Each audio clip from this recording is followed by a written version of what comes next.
So, in-layer and out-layer data. So, yung out-layer data is yung data value sa dulo ng statistical distribution.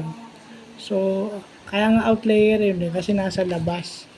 Pag sinabi mo namang in-layer, yung sinabi ng Euroglossary.com, an erroneous value located at the interior of the statistical distribution. So, ibig sabihin, kung may mali, yun daw yung mali, yung in-layer data, yung maling value.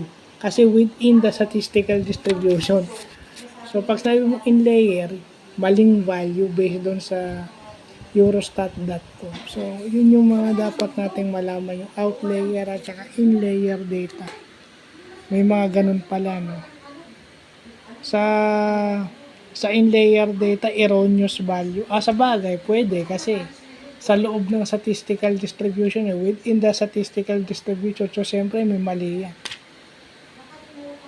Baka may mali yan, may margin of error yan. So, yun, buti nalaman natin, no? Sa economic, sa finance, at saka sa business.